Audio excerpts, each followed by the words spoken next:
സദൃശവാക്യങ്ങൾ അധ്യായം 21. രാജാവിൻ്റെ ഹൃദയം യഹോവയുടെ കയ്യിൽ നീർത്തോട് കണക്കെ ഇരിക്കുന്നു.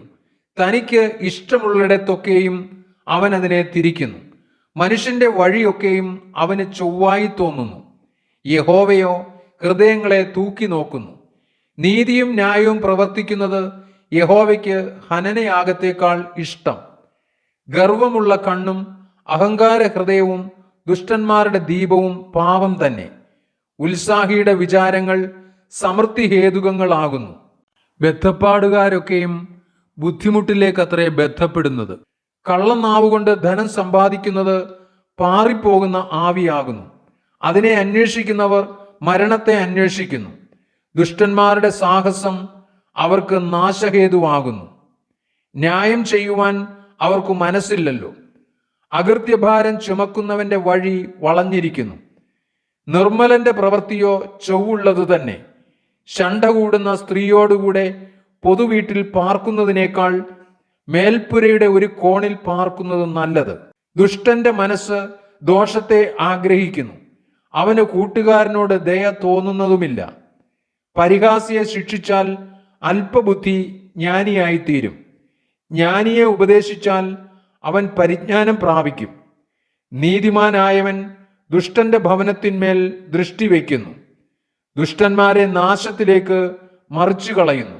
എളിയവന്റെ നിലവിളിക്ക് ചെവി പൊത്തിക്കളയുന്നവൻ താനും വിളിച്ചപേക്ഷിക്കും, ഉത്തരം ലഭിക്കയില്ല.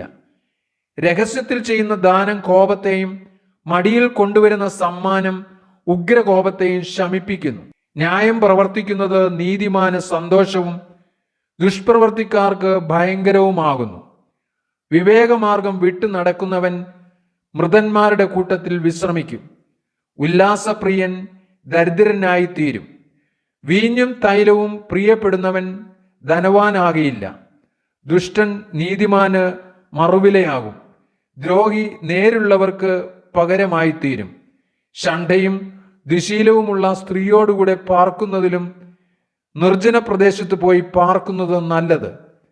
ജ്ഞാനിയുടെ പാർപ്പിടത്തിൽ വിലയേറിയ നിക്ഷേപവും തൈലവുമുണ്ട്. മൂഢനോ അവയെ ദുർവ്യയം ചെയ്തു കളയുന്നു. നീതിയും ദയയും പിന്തുടരുന്നവൻ ജീവനും നീതിയും മാനവും കണ്ടെത്തും.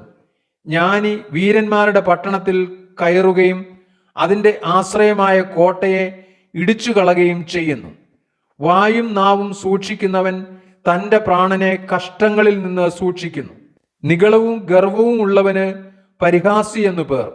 അവൻ ഗർവത്തിന്റെ അഹങ്കാരത്തോടെ പ്രവർത്തിക്കുന്നു. മടിയന്റെ കൊതി അവന് മരണഹേതു.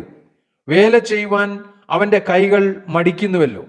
ചിലർ നിത്യം അത്യാഗ്രഹത്തോടെ ഇരിക്കുന്നു. നീതിമാനോ ലോപിക്കാതെ കൊടുത്തുകൊണ്ടിരിക്കുന്നു. ദുഷ്ടന്മാരുടെ ഹനനയാഗം വെറുപ്പാകുന്നു. അവൻ ദുരാന്തരത്തോടെ അത് അർപ്പിച്ചാൽ എത്രയധികം. കള്ളസാക്ഷി നശിച്ചു പോകും. ശ്രദ്ധിച്ചു കേൾക്കുന്നവനോ എപ്പോഴും സംസാരിക്കാം. ദുഷ്ടൻ മുഖധാർഷ്ട്യം കാണിക്കുന്നു. നേരുള്ളവനോ തൻ്റെ വഴി നന്നാക്കുന്നു. യഹോവയ്ക്കെതിരെ ജ്ഞാനവുമില്ല, ബുദ്ധിയുമില്ല, ആലോചനയുമില്ല. കുതിരയെ യുദ്ധ ദിവസത്തേക്ക് ചമയിക്കുന്നു. ജയമോ യഹോവയുടെ കൈവശത്തിലിരിക്കുന്നു.